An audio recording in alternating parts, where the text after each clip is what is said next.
सुप्रभात। बाबा कहते हैं, मेरे प्यारे बच्चे, जानता हूँ बहुत ही दुविधा में फंसे हो। बहुत से विचार मन में आ रहे हैं, क्योंकि घर में जो बातें और लोगों की बातें सुन करके तुम्हें लगता है कि किसकी पूजा करूँ और किसकी ना करूँ, क्योंकि तुम मेरी ओर खींच रहे हो और परिवार के मत के अनुसार किसी और की पूजा करने को कहा जा रहा है ना। तुमसे तुमसे कहा जा रहा है किसी और की पूजा, किसी विशेष पूजा करने के लिए। और तुम्हारा बार बार मन में विचार आ रहा है कि मैं तो बाबा को मानता हूँ, बाबा मेरे हैं, मैं कैसे दूसरे की पूजा करूँ। बच्चे, फिर से समझाना चाहता हूँ, क्यों भूल जाते हो? मैंने कहा ना, सबका मालिक एक है। हाँ, सबका मालिक एक है। तुम जब ध्यान से और किसी और भी भगवान की पूजा कर रहे होगे, किसी और विधि से भी पूजा कर रहे होगे, लेकिन जब मुझे याद करते हो ना, मैं उसमें उसी पल आ जाता हूँ। हर पल मैं तुम्हारे साथ रहता हूँ। जिस भाव से, जिस रूप में तुम मुझे पूजा करते हो, मुझे याद करते हो, ये किसी और भगवान की भी पूजा करते वक्त तुम्हें लगता है ना और भगवान, तो हाँ, किसी और भगवान, क्योंकि मैं तो सब रूपों में समाहित हूँ। तुमने मुझे जाना है, तुमने मुझे समझा है। कोई जाने समझे ना समझे, क्योंकि सबके विचार अलग है। कोई नहीं जानता मुझे, लेकिन तुम तो जानते हो ना। फिर क्यों परेशान हो कि किस तरह से कैसे पूजा करें, बाबा को किस तरह से अलग से विशेष पूजा करें। बच्चे, मेरी किसी विधि और विशेष पूजा की ज़रूरत ही नहीं है। मैं तो तुम्हारे हृदय में हूँ और हर एक इंसान, हर एक जीव में हर पल वास करता हूँ। तो तुम अपने कर्म करो और ये मत सोचो कि किसी ने क्या कहा, किस तरह से पूजा करें, और उनकी बातों को लेकर जो तुम्हारे मन में गुस्सा भी आ जाता है। अपने गुस्सा को शांत करो और जवाब देने की ज़रूरत नहीं है, शांत रहा करो। मौन रहकर भी जवाब दिया जा सकता है, समझ रहे हो ना। और आजकल देख रहा हूँ तुम छोटी छोटी बातों में गुस्सा भी आ रहा है तुम्हें बहुत।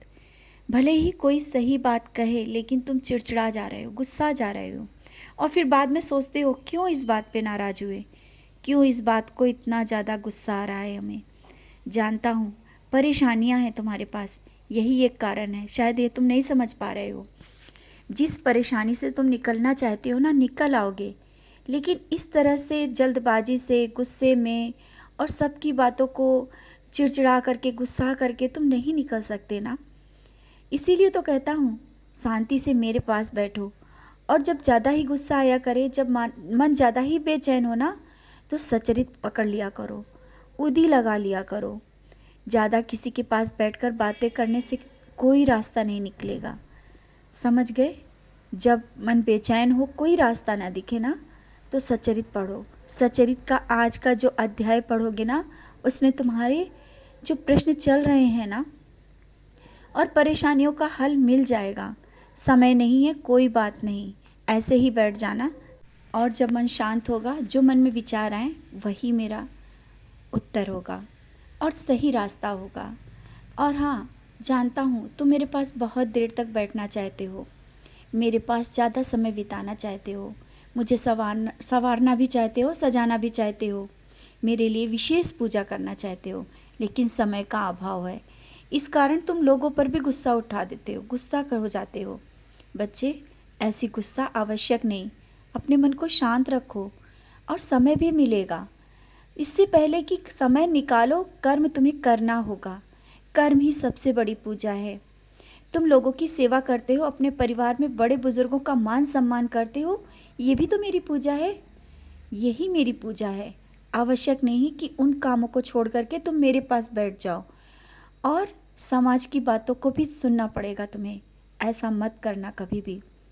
तुम्हें अपने कर्म करने हैं, अच्छे कर्म, बड़े बुजुर्गों का मान सम्मान, घर की जिम्मेदारियां और सब कार्यों से निर्वाह करते हुए तुम मेरे पास आओ, मेरे पास बैठो, तब मुझे भी बहुत खुशी होगी, क्योंकि मैं चाहता हूँ तुम अपने कर्म अच्छे से निभाओ। अपने कर्म करने में पीछे मत हटो। आप समझ गए हो ना।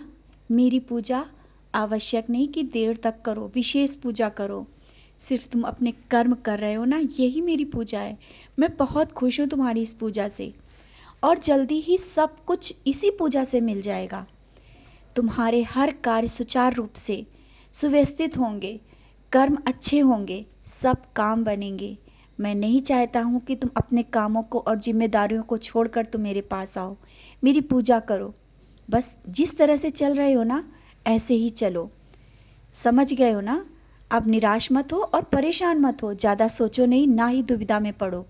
मैं तुम्हारा हूँ, तुम मेरे हो। बस इससे ज़्यादा कहने की आवश्यकता ही नहीं है।